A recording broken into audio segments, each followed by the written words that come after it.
Constantine, with this you will conquer. 312 AD, northern Italy.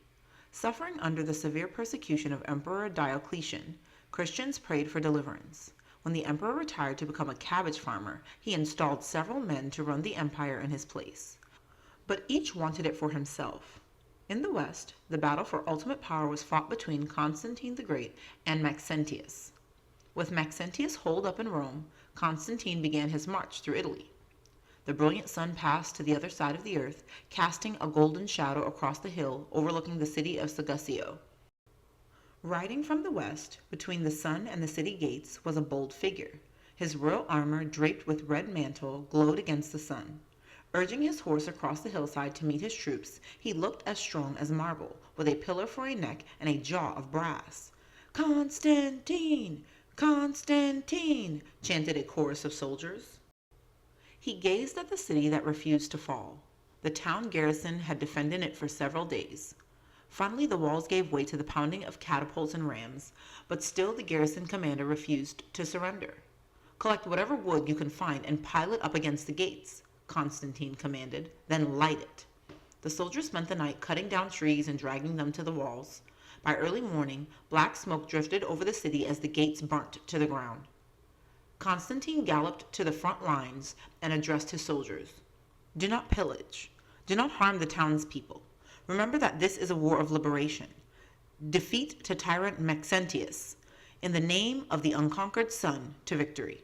"To victory!" a mass shout roared over the hillside as the army poured through the smoking gap in the city's defenses. The clash of swords filled the air, but in a matter of minutes it was over. The garrison surrendered. Constantine rode into the city to see flames sweeping through houses near the gates. "Exchange your swords for buckets!" He leaped off his horse and grabbed a water jar from a deserted market stall. "Find a well! We can't let the city burn to the ground!" The townspeople helped the army put out the fires and restore order to the city. A few men dressed as local peasants approached Constantine, and he drew them into a doorway. "Didn't we tell you it could be taken, my lord?" said one with a smug grin. "You are the best spies in the empire. Your satisfaction is our reward." "Right, plus the gold I paid you," said Constantine with a wry smile. "Now I have another job for you and your men, Gallio."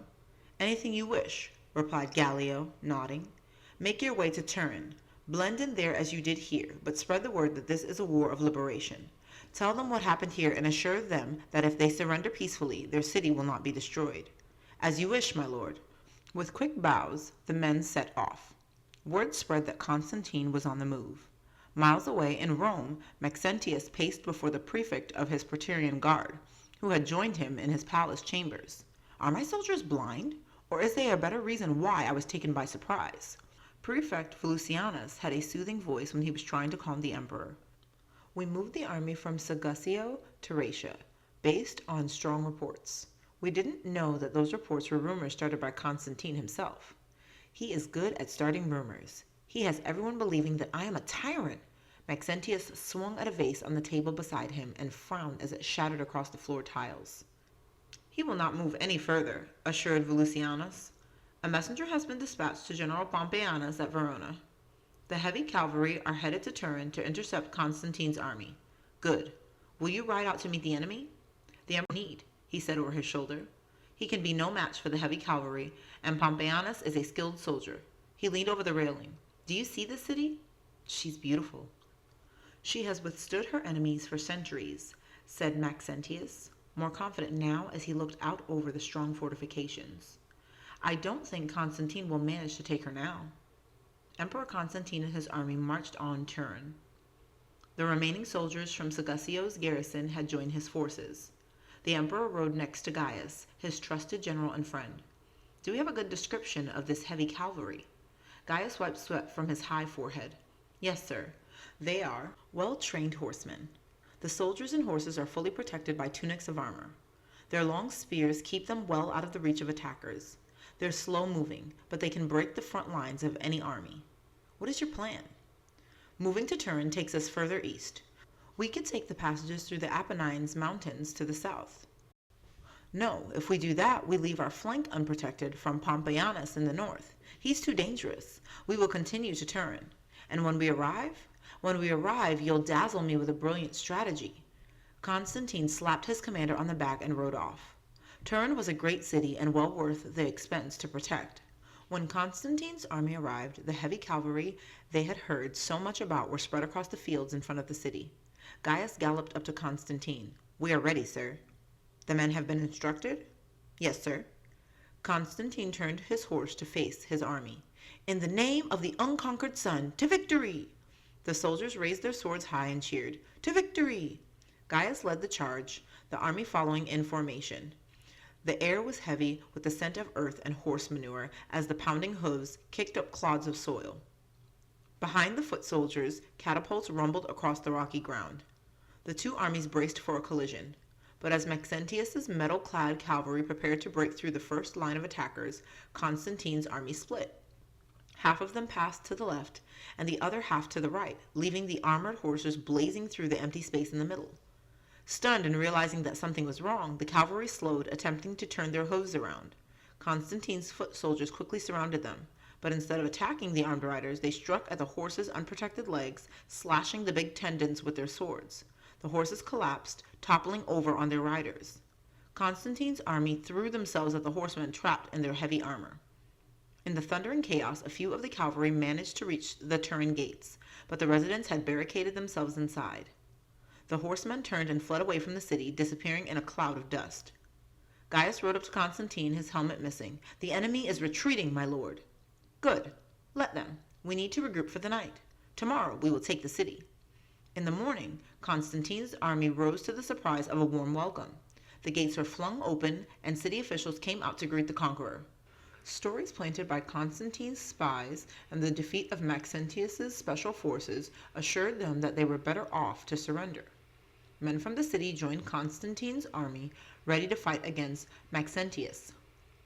Constantine's spies had already moved on to Milan and spread the news that he was there to liberate the people. When the army arrived, the city offered no resistance.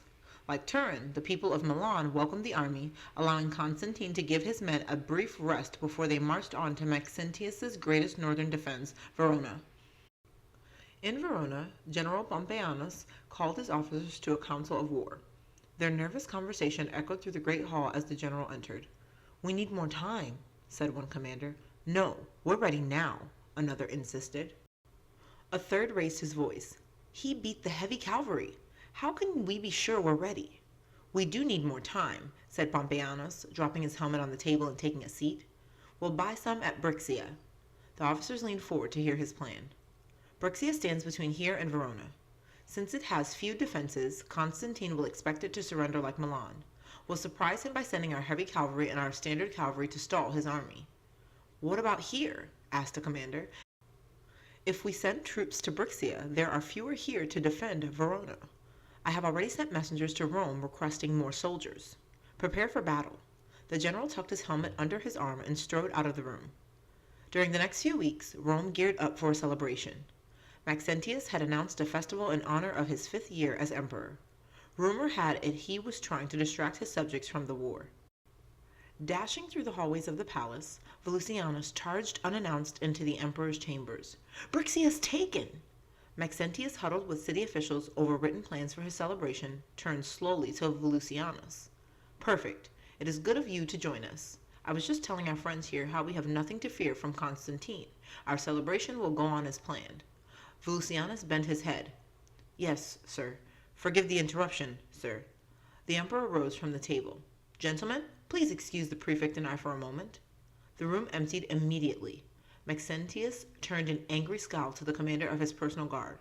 "Brixia may have fallen, but Constantine has to get past Verona to get to Rome," he insisted. "Verona is a heavily guarded city. He hasn't met our great defenses there. He is doing so now. He pushed our heavy cavalry all the way back there. General Pompeianus is requesting reinforcements. Our forces will stay in Rome."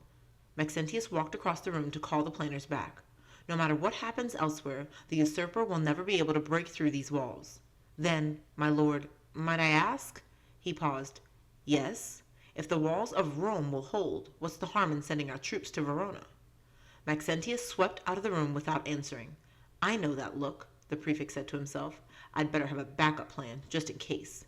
Thousands of fiery arrows crossed the sky of Verona like shooting stars. "Charge!" Gaius bellowed. The second wave of soldiers advanced with their shields locked tightly together, repelling incoming arrows. Nearby, Constantine conferred with his other commanders. Several scouts had returned with a report. The walls against the Adige River are weak. There is a shallow crossing on the east where catapults can get through. Constantine looked over the city. The front wall still held, and the siege was already several days old.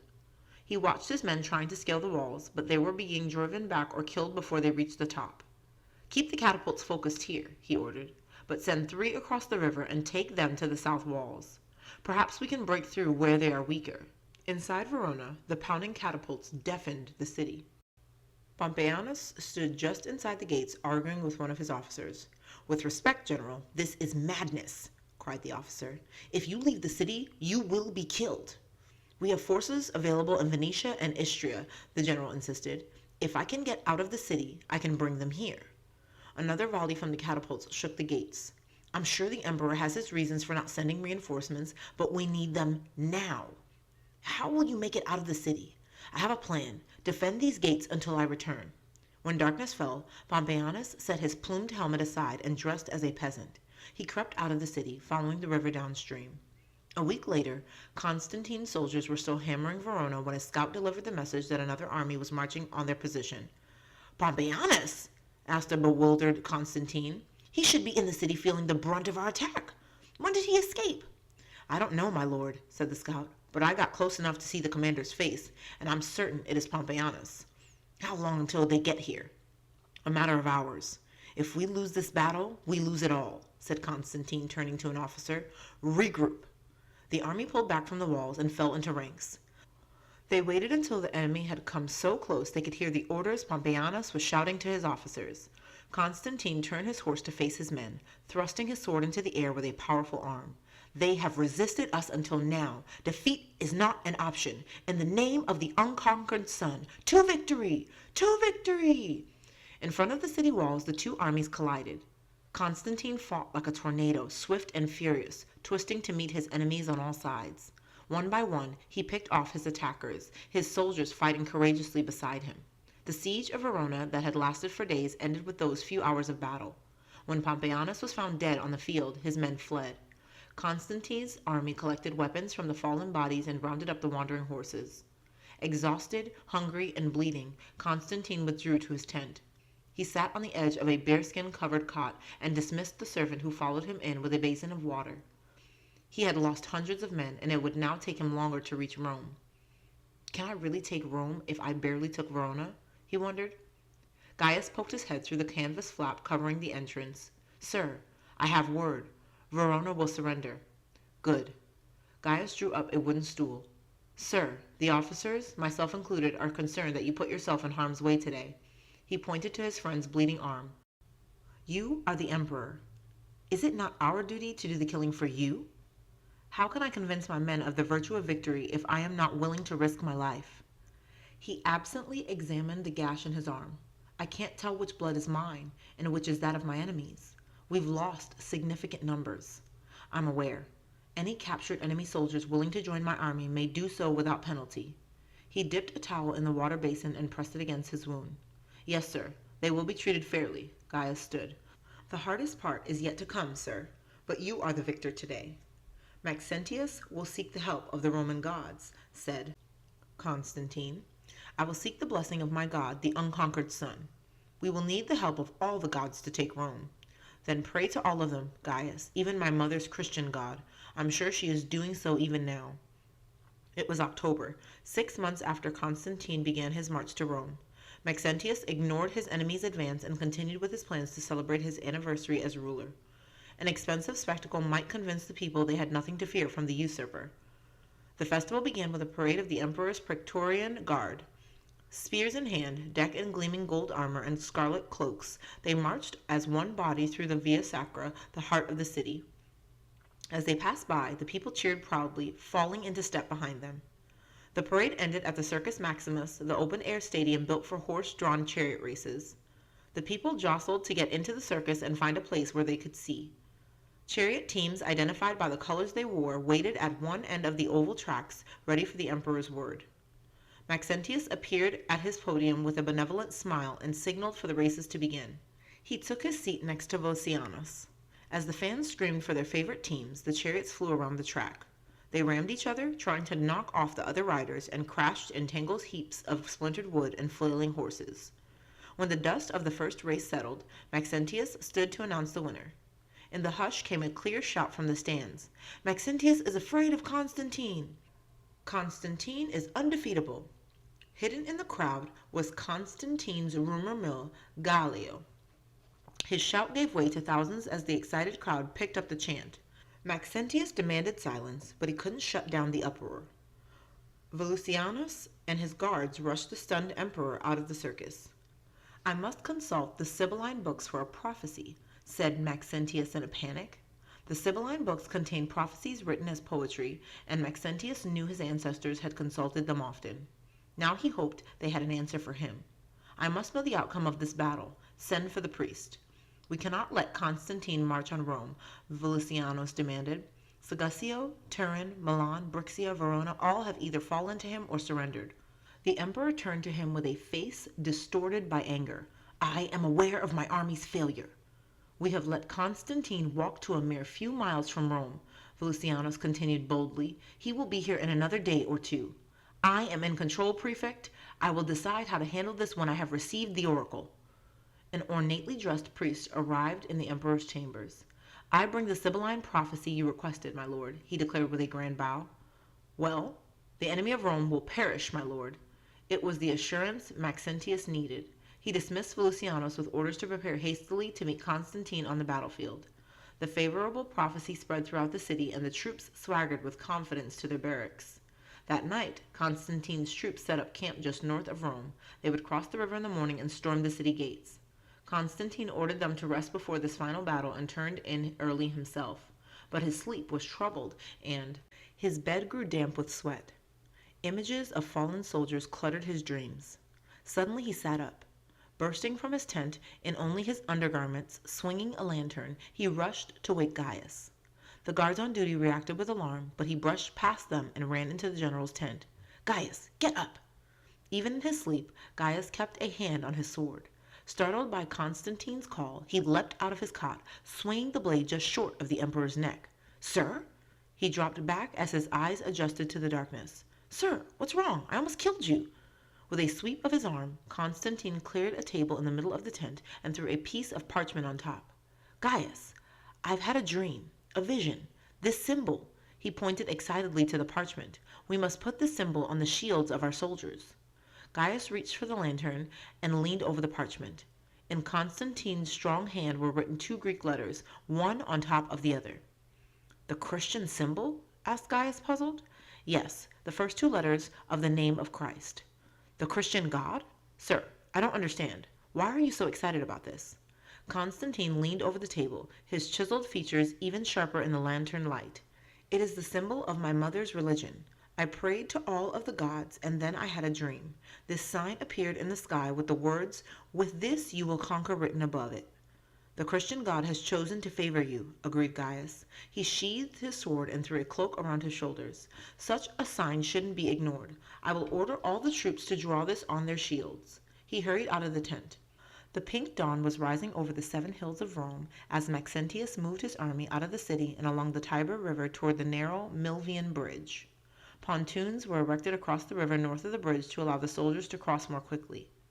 Maxentius had to admit that Volusianus had devised a clever strategy in a short time.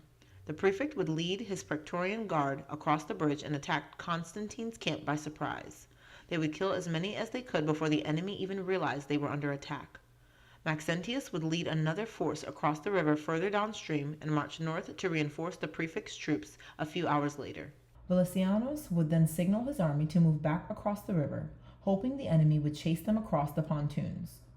When his forces were safely on the other side, the pontoons would be loosed and the enemy would be stranded mid-river, an easy target for the archers on the city walls. It will work, Maxentius told himself. The enemy of Rome will perish. That's what the prophecy said. Volusianus and his guards snuck along the river to unleash their surprise. Swords brandished, they pounced on Constantine's camp, slaughtering hundreds of soldiers still half asleep. But the camp was soon fully awake, and it took only moments for Constantine's men to grab their swords and join the fight. Battle horns sounded. "Charge!" ordered Constantine. "Raise your shields to God!" Thousands of shields bearing the Christian symbol were lifted high as they mounted a swift defense. Constantine's forces fought bravely, driving Volosianus back. The prefect suddenly realized that the enemy had spread out, trapping his soldiers along the river. Volleys of arrows rained down on his dwindling forces. They were not going to have the head start across the river that he had expected. He watched anxiously for Maxentius and his reinforcements to arrive. It was late morning before they appeared. Maxentius was confident in the prophecy, and he was sure that Volosianus had already defeated the enemy by now. But as he drew near, he saw that Constantine had pushed the prefect's army right to the riverbanks, and many of his soldiers were forced to jump into the river or be run through with a sword. The bodies of many already littered the banks, drowned by their heavy armor. No, no, he thought, this is not supposed to happen. He wheeled his horse around and shouted to his generals, "Retreat! Retreat! We'll fight from the city walls!" They fled back toward the bridge. It wasn't wide enough for the hundreds of soldiers rushing to get across. Maxentius was trapped behind them. He turned in the saddle and saw the enemy closing in behind him. Constantine drove his troops toward the bridge, swinging his sword. He looked up and met Maxentius's fearful eyes, and in that moment he knew he had won. He jutted out his powerful chin and hoisted his sword. "Charge the bridge!" yelled Constantine. "Defeat to the enemy of Rome!" The enemy of Rome! Desperately, Maxentius urged his horse across the bridge, leaping over the bodies of fallen soldiers. The air was heavy with smoke as fiery arrows crisscrossed the river. He knew Constantine was on his heels. Just a little further and I'll be through the gates. Constantine raced toward the bridge. His soldiers were driving what was left of the enemy onto the bridge and the pontoons. Panicking, Maxentius's forces shoved each other into the river as they tried to get across to the city. Maxentius pushed his horse over the crowded bridge, trampling those who stood in his way. The stone pavement was slippery with blood. Almost there. An arrow zinged past his head and struck his horse between the ears. The beast stumbled, and as he went down on his knees, he tossed his rider over his head. Maxentius hit the water with a smack that took his breath away. The heavy armor pulled him to the river bottom, and he clawed at it frantically. But the water began to fill his lungs, and as he stopped struggling, the current dragged him downstream. By evening, it was all over. Constantine's army collected the bodies of the fallen. Those who had lost their shields searched for the victorious symbols. Maxentius's muddy body was found in a cluster of reeds. Rome had been taken. And the next morning, his brawny chest covered with glittering armor, Constantine rode into the city, welcomed as a liberator. Behind him marched his army, waving a spear topped with the head of Maxentius. In thanks to the Christian God for his victory at Rome, Constantine the Great signed the Edict of Milan, a law promising that the empire would never again persecute Christians for their faith. Christianity was finally legal. Early creeds and councils. The first council of the ancient church is recorded in the Bible in Acts 15. A division between the Jewish and Gentile Christians brought the apostles to Jerusalem to decide what to do. When they agreed on a solution, they sent out a letter to all the churches with instructions. After the deaths of the apostles, the task of defending the truth was left to new generations of Christians. More than once, powerful leaders in the church rejected the teaching of the apostles. These heretics or dividers and their heresy sometimes became popular. To fight heresy, the church fathers followed the example of the apostles and called bishops together for a council representing their local churches. Many such councils were held during the early church period. When the council had made a decision, the bishops wrote a creed explaining the true doctrine and sent it to all the churches. The word creed comes from a Latin word that means I believe. Within the first few hundred years of the church, most of the councils were held in response to false teachers who rejected the doctrine of the Trinity. The Bible teaches that there is God the Father, God the Son, and God the Holy Spirit, three persons but one God. Many heretics, including a pastor named Arius and his followers, did not believe that Jesus and the Holy Spirit are God. The first council to address this problem was held in the city of Nicaea in 325 at the invitation of Emperor Constantine the Great. Under the leadership of Alexander of Alexandria, Nicaea defended the deity of Jesus. The statement produced by the bishops at Nicaea is now known as the Nicene Creed, one of the most famous creeds ever written. But by the time the council had made their decision, the church was already deeply divided. For over 50 years, the fathers worked hard, even under threat of death, to heal the broken church. Finally, in 381, another council held in the city of Constantinople, led by Gregory of Nazianzus and Gregory of Nyssa, brought an end to Arianism. Many other councils were held during the early years of the Church. Some of the most famous are the Council of Ephesus, 431, condemned the idea that Christ is two persons, one God and the other man. The council argued that Christ is one person with two natures, one divine and the other human, which is important to a proper understanding of Jesus as God. The Council of Chalcedon, 451, gave the Church an official statement explaining how Jesus is both God and man. Jesus had to be both God and man so he could save sinners. So this council helped the Church better understand salvation. The Councils of Carthage, 397 and 419, affirmed the number of books in the Bible as we have them today.